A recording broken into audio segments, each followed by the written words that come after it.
Hello dear student, आज के lecture में हम क्लास 10th का चैप्टर नंबर 10 है सर्कल, जिसको हिंदी में वृत्त बोलते हैं। ठीक है, तो वृत्त में जो एक प्रमेय है 10.2, ठीक है, वृत्त में एक प्रमेय है 10.2 जो एग्जाम में आती है प्रूव करने के लिए। ठीक है, मोस्ट इंपॉर्टेंट प्रमेय है ये, हर साल 2 नंबर या 3 नंबर में आती है, तो इसको आपको बिल्कुल ध्यान से देखना है। ठीक है, तो डियर स्टूडेंट अब ध्यान से यहाँ पर देखिए, क्लास 10th एक्सरसाइज 10.2 है, चैप्टर 10 है वृत्त, प्रमेय 10.2 है। ठीक है, तो प्रमेय 10.2 को हमें सिद्ध करना है। ठीक है, देखिए ध्यान से, प्रमेय 10.2 क्या कहती है, बाह्य बिंदु से वृत्त पर खींची गई स्पर्श रेखाओं की लंबाइयां बराबर होती है। ठीक है, देखिए ध्यान से कि बाह्य बिंदु से वृत्त पर खींची गई स्पर्श रेखाओं की लंबाइयां बराबर होती है। तो एक वृत्त आपके पास दिया हुआ है और इसके बाहर कोई बिंदु होगा P, तो बाह्य बिंदु से इस पर जो स्पर्श रेखा आप खींचोगे ऐसे और ऐसे, ठीक है, वो दोनों बराबर होती है, ये आपको सिद्ध करना है। ठीक है, तो कैसे सिद्ध करेंगे वो देखिए ध्यान से आप।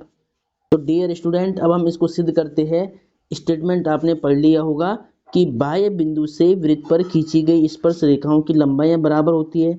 तो सबसे पहले देखिए, इस प्रमेय में आपको क्या दिया होता है, आपको दिया होता है एक वृत्त, आपको एक सर्कल दिया होता है वृत्त। ठीक है, इस वृत्त के बाहर मान लो यहाँ पर कोई बिंदु है जिसको बोलेंगे बाह्य बिंदु। ठीक है, तो इस बाह्य बिंदु से इस वृत्त पर आपको दो स्पर्श रेखा खींचनी है। तो देखिए, एक स्पर्श रेखा मान लो ऐसे खींच लो आप, एक स्पर्श रेखा आपने ऐसे खींची इस पर, ठीक है, और एक स्पर्श रेखा आपको ऐसे खींचना पड़ेगा। ठीक है, बाह्य बिंदु से वृत्त पर दो स्पर्श रेखाएं आपको खींचनी है पहले। ठीक है, चलो, तो अब देखिए ये वृत्त का केंद्र होगा, इस केंद्र को मानना है O, बाह्य बिंदु को मान लिया आपने P, ठीक है, और ये स्पर्श बिंदु होगा यहाँ पर, इसको A मान लो, और यहाँ पर भी स्पर्श बिंदु होगा, इसको B मानना है। ठीक है, अब देखिए अब क्या बोला गया है, देखिए बाह्य बिंदु से वृत्त पर खींची गई स्पर्श रेखाओं की लंबाइयां बराबर होती है। तो बाह्य बिंदु P से जो वृत्त पर स्पर्श रेखा AB और BP है, ये दोनों बराबर होगी, ऐसे आपको सिद्ध करना है। ठीक है, BP और AP को आपको बराबर सिद्ध करना है। तो सिद्ध करने के लिए हम क्या करेंगे, देखिए सबसे पहले हम क्या करेंगे, हम इसको मिला देंगे। ठीक है, हमें सबसे पहले OB को ज्वाइन करना पड़ेगा, ऐसे OB को मिलाना पड़ेगा, और साथ ही आपको OA को मिलाना पड़ेगा। ठीक है, तो ये रचना में हम लिख देंगे बाद में। ठीक है, तो सिद्ध करने के लिए हमें क्या करना पड़ा, हमें OA और OB को मिलाना पड़ा, और PO को भी आपको मिला देना है। ठीक है, तो हम इसको भी क्या करेंगे, मिला देंगे। तो ये सारा कुछ हमें रचना में लिखना है। ठीक है, जो हम प्रूफ करने के लिए खुद से करते हैं उसको हम रचना बोलते हैं।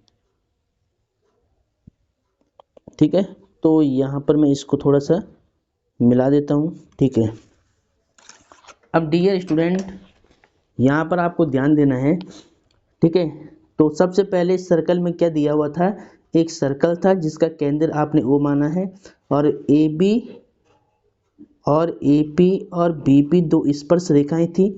आपको प्रूव करना था कि ये दोनों स्पर्श रेखाएं बराबर होती है। ठीक है, देखिए प्रमेय यही बोलती है कि बाह्य बिंदु से वृत्त पर खींची गई स्पर्श रेखाओं की लंबाई बराबर होती है।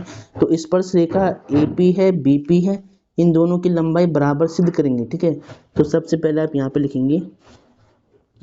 ठीक है, अब यहाँ से हम हल करेंगे स्टार्ट। तो हल में देखिए सबसे पहले आपको क्या लिखना है, दिया है, सबसे पहले आप क्या लिखेंगे, दिया है। ठीक है, देखिए यहाँ पर क्या दिया है, एक वृत्त है आपको दिया हुआ जिसका केंद्र O है, और AP और BP स्पर्श रेखा है। तो आपको यहाँ पे लिखना है कि PA और PB बोलो, PA व PB, PA व PB दो स्पर्श रेखाएं, दो स्पर्श रेखाएं। ठीक है, ठीक है, PA और PB क्या है, दो स्पर्श रेखाएं हैं, ये आपको दिया हुआ है।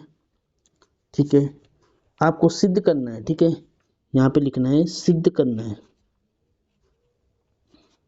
तो यहाँ पर आपको लिखना है सिद्ध करना है। तो आपको सिद्ध क्या करना है वो देखिए ध्यान से, आपको सिद्ध करना है कि PA और PB बराबर होगा। ठीक है, यानी स्पर्श रेखाएं बराबर होगी, PA और PB ये दोनों बराबर है, ऐसा आपको सिद्ध करना है। ठीक है, चलो इसके बाद हम क्या करेंगे, रचना। इसके बाद हम क्या करते हैं, रचना। ठीक है, तो रचना में हम क्या करेंगे, देखिए ध्यान से। रचना में आपको केंद्र ओ से ए पी और बी को मिला देना है। देखिए ओ से हमने ए को मिलाया तो ओ ए, और ओ से हमने पी को मिलाया तो ओ पी, और ओ से हमने बी को मिलाया तो ओ बी। ठीक है, तो इन सब को हमने मिला दिया है, ये बात हमें यहाँ पे लिखना है। तो हमें क्या लिखना है, ओ ए कॉमा ओ पी व ओ बी को मिलाया, को मिलाया। ठीक है, ये आपने मिला दिया, तो यही बात आपको यहाँ पे लिखना है। तो मैंने क्या लिखा है, केंद्र ओ से ओ ए ओ बी ओ पी को मिलाया। ठीक है, ये हमने लिख दिया है। इसके बाद देखिए यहाँ पर ध्यान से, इसके बाद लिखना होता है उपपत्ति, जिसको इंग्लिश में प्रूफ बोलते हैं। ठीक है, उपपत्ति यानी जो आप सिद्ध करते हैं, वो सिद्ध करने का प्रोसेस जो होता है उसको बोलते हैं उपपत्ति। ठीक है, अब देखिए उपपत्ति में सबसे पहले आपको एक प्रमेय पता है। ठीक है, आपने 10.1 प्रमेय पढ़ी होगी पीछे। देखिए 10.1 में क्या था कि अगर कोई सेंटर है सर्कल का और उससे अगर त्रिज्या है, ठीक है, उससे क्या बनती है, त्रिज्या बनती है, और इस वृत्त पर स्पर्श रेखा भी है। ठीक है, अगर स्पर्श रेखा पर वृत्त की त्रिज्या ऐसे लंब होती है, अगर स्पर्श रेखा पर कोई लाइन आप खींचते हैं सेंटर से, तो वो क्या होती है, लंब होती है। ठीक है, तो आपको पता है कि वृत्त की जो त्रिज्या होती है वो स्पर्श रेखा पे लंब होती है। तो ये प्रमेय आपने पीछे पढ़ा है। ठीक है, तो यहाँ पर देखिए ध्यान से, ये स्पर्श रेखा है पी ए, और ओ ए क्या है, इस वृत्त की त्रिज्या होगी आर। ठीक है, ये क्या होगी, आर होगी त्रिज्या। तो ओ ए लंब है पी ए पर। ठीक है, बाई प्रमेय 10.1। ठीक है, आपको पता है कि जो त्रिज्या होती है वो स्पर्श रेखा पे लंब होती है। 10.1 में आपने पढ़ा है, तो वही बात आपको लिखना है कि ओ ए लंब होगा यानी परपेंडिकुलर होगा पी ए पर। इसका मतलब क्या हुआ, इसका मतलब हुआ कि एंगल ए यहाँ पे 90 है। ठीक है, सेम देखिए उसके बाद ओ बी क्या होगा, ओ बी लंब यानी परपेंडिकुलर होगा किस पर, पी बी पर। इसका मतलब क्या हुआ, इसका मतलब हुआ कि एंगल बी भी 90 होगा, that is angle B equal to 90। ठीक है, अब देखिए यहाँ पर, और इन दोनों का रीजन क्या रहेगा, इन दोनों का रीजन आप दिखा देना यहाँ पे ब्रैकेट में, कि त्रिज्या जो होती है, त्रिज्या, ठीक है, वृत्त की जो त्रिज्या होती है वो लंब होती है स्पर्श रेखा पर, स्पर्श रेखा पे लंब होती त्रिज्या। ठीक है, तो वो आपको ब्रैकेट में ऐसे लिख देना है यहाँ पर इसके सामने। ठीक है, सिंस करके, तो इतना आपको समझ में आ गया होगा। ठीक है, अब देखिए इसके बाद क्या करना है, अब देखिए आपको प्रूव करना है कि पी ए और पी बी बराबर होगा। तो पी ए और पी बी को बराबर सिद्ध करने के लिए आपको इन दोनों ट्रायंगल को सर्वांगसम सिद्ध करना है, यानी कॉन्ग्रुएंट प्रूव करना है। ठीक है, तो हम यहाँ पे लिखेंगे त्रिभुज, देखिए P O A, P O A व त्रिभुज P O B, P O B. ठीक है, त्रिभुज पी ओ ए लिया और त्रिभुज पी ओ बी लिया, इन दोनों ट्रायंगल को सर्वांगसम करना है यानी कॉन्ग्रुएंट प्रूव करना है। ठीक है, तो तो कॉन्ग्र तो कॉन्ग्रुएंसी के मैंने आपको 5 रूल बताए थे। तो अब देखते हैं यहाँ पर कौन सा रूल लगेगा। देखिए ठीक है, तो कॉन्ग्रुएंसी के मैंने आपको 5 रूल, तो कॉन्ग्रुएंसी के तो कॉन्ग्रुएंसी के मैंने आपको 5 रूल बताए थे। ठीक है, यानी सर्वांगसम के मैंने आपको 5 नियम बताए थे। तो पांचों नियम में से देखते कौन सा नियम यहाँ पे लगेगा। ठीक है, तो आपको ध्यान से देखना है बिल्कुल। अब देखिए यहाँ पर, तो सबसे पहले देखिए ओ ए और ओ बी, ये दोनों त्रिज्याएं हैं, ये भी त्रिज्या सेंटर से है और ये भी त्रिज्या है, तो ये दोनों बराबर होगा दोनों ट्रायंगल में। ठीक है, उसके बाद देखिए ये एंगल 90 है और ये एंगल भी 90 प्रूव हो गया। और इसके बाद पी ओ और पी ओ दोनों में उभयनिष्ठ है, कॉमन है।